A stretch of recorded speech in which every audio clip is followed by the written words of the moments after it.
We see iron rust, ice melt, and glass shatter. These macroscopic events are triggered by an invisible subatomic world, dictating every substance we touch. Chemistry is often taught as a brute force exercise in memorization, a massive, disconnected list of substances and reactions to learn by heart. But the science is actually a deterministic engineering system.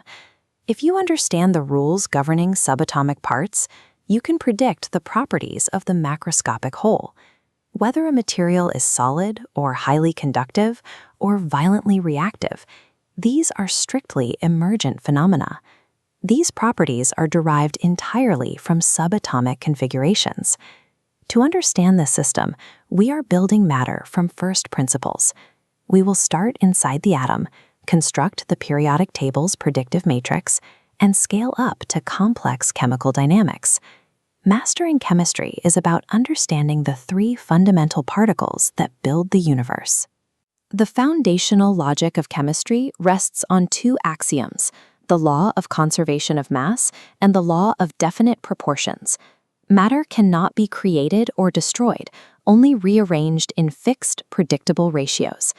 This shift towards subatomic complexity began with J.J. Thomson. In 1897, he identified the electron, proving atoms were not indivisible. His plum pudding model proposed negatively charged electrons suspended in a positive mass. Ernest Rutherford challenged this model with a single high-precision experiment. Rutherford fired positively charged alpha particles at thin gold foil. While most passed through, a tiny fraction ricocheted back toward the source. This deflection proved that the atom's mass and positive charge were concentrated in an unimaginably small nucleus.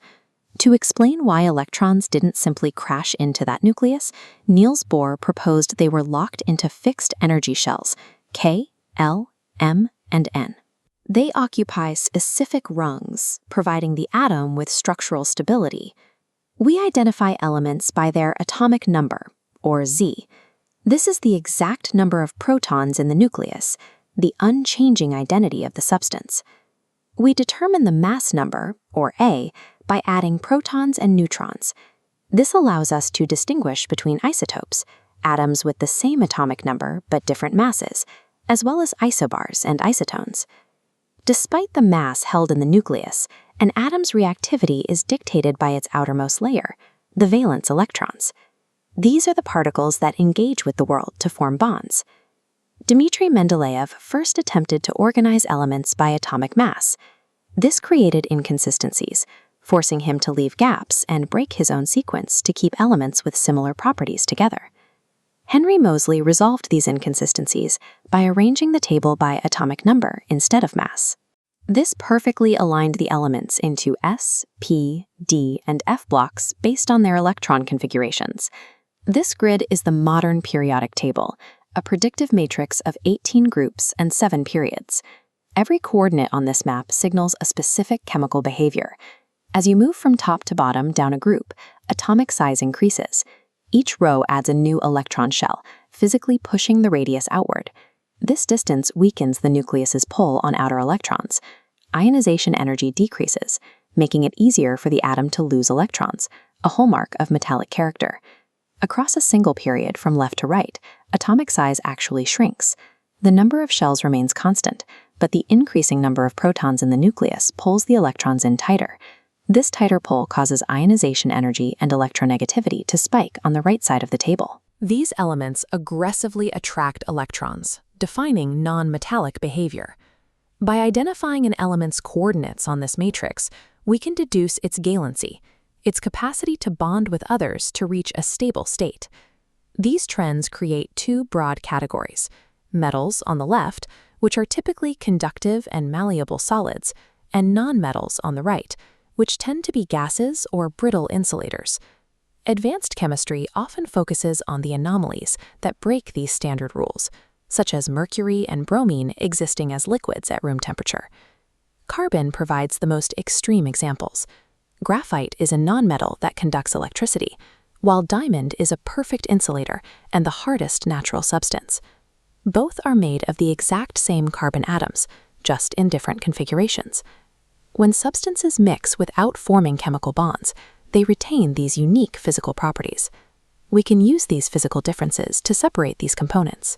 Fractional distillation, for instance, isolates liquids based on their unique boiling points. If liquids have different densities and will not mix, a separating funnel allows us to drain the heavier substance, leaving the lighter one behind. Understanding an element's boiling point or density provides the technical leverage required to extract it from a complex mixture. While physical mixtures can be separated, chemical reactions involve the breaking and forming of atomic bonds. Exothermic reactions release energy as heat, while endothermic reactions require an energy input to proceed. We define redox reactions by the transfer of electrons. Oxidation is the loss of electrons, while reduction is the gain. This is easily remembered by the acronym oil-rig. This process is visible in the environment as iron rusts or food spoils. These are simply different forms of oxidation occurring at the molecular level. We track acids and bases on a pH scale from 0 to 14. This balance is critical for biology. Human blood must stay within a narrow range around 7.4 to ensure our cells function correctly. No element demonstrates structural complexity like carbon. With 4 valence electrons, it has an unparalleled capacity to form stable bonds. This diagram shows catenation, carbon's unique ability to form infinite chains and rings with itself.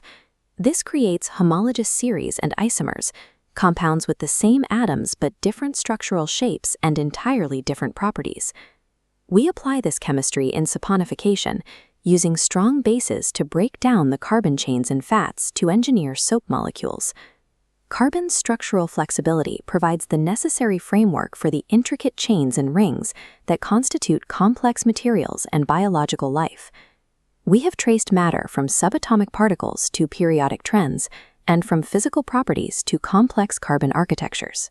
These predictable rules define the world we see, but what happens when matter is pushed to absolute energy extremes? Under intense heat, electrons are ripped away from their nuclei, creating an ionized gas called plasma. This high-energy fourth state of matter fuels the surface of our sun.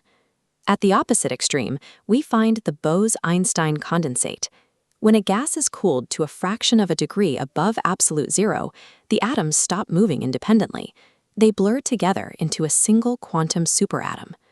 Chemistry is the modular operating system of the universe. By mastering its subatomic variables, we gain the power to reverse engineer the world around us.